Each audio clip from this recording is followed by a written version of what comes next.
अहवाल जो आहे तो सादर करण्यात आलेला आहे. काय वाटतं राज्याचं आर्थिक भवितव्य हे पुढील भविष्यामध्ये योग्य आहे का? नाही, असं आहे की आर्थिक पाहणी अहवालामध्ये जी आकडेवारी दिलेली आहे ती पैसे खर्च न झाल्यामुळे बरी दिसते. त्यांनी विधानसभेच्या समोर जाऊन जे पुरवणी मागण्या मांडल्या त्या सगळ्या खर्च केलेल्या दिसत नाही, त्यामुळे जरा बरी परिस्थिती दिसते. आणि आता उद्या कसा अर्थसंकल्प अर्थमंत्री मांडतायत त्याच्यावर पुढचे आकडे पुढच्या वर्षीचे ठरतील. पण घोषणा एवढ्या मोठ्या निवडणुकीच्या आधी केलेल्या आहेत, त्या सगळ्या घोषणांचं समाधान करायला यांना फार मोठा पैसा खर्च करावा लागेल. तुम्ही सुद्धा मंत्री राहिलेला, तुम्ही सुद्धा राज्याचं अर्थकारण पाहिलेलं आहे. मात्र ज्या प्रकारे आता लाडकी बहीण असेल, शेतकऱ्यांना वीज बिल माफ असेल, मात्र आता पुन्हा एकदा 2100 रुपये देणार होते, ते आता त्याच्याबाबत वक्तव्य त्यांचं फिरतंय. तर शेतकऱ्यांना जे वीज बिल माफ केलं होतं ते वाढून आता त्यांना बिल आलेलं आहे, कसं?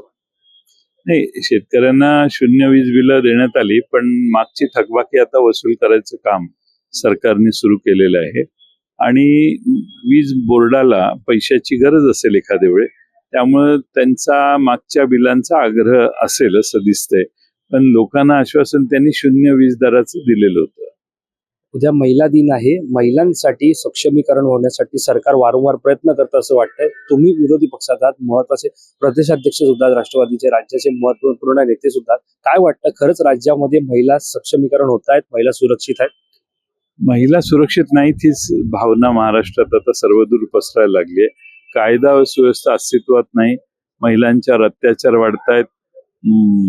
अनेक ठिकाणी खून, मारामाऱ्या, काल परवा औरंगाबादला एक घटना गंभीर झाली.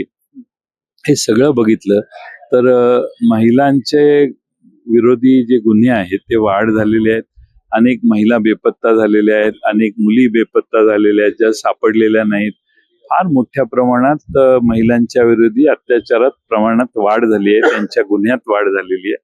आणि हे सगळं गंभीर आहे. महाराष्ट्राच्या गृह खात्याने खरं म्हणजे काळजी घेऊन या पुन्हा जुना महाराष्ट्र ठामपणाने महाराष्ट्रातल्या प्रत्येक वर्गाबरोबर उभा राहणारा पोलीस उभा केला पाहिजे. पोलीस पुढाऱ्यांचे चेहरे बघतात आणि कारवाई करतात, अशी परिस्थिती आहे. पोलिसांच्या बदल्या स्थानिक पुढारी करायला लागलेत, त्यामुळं ते त्यांच्या ऑब्लिगेशन मध्ये असतात. त्यामुळं त्यांनी केलेले गुन्हे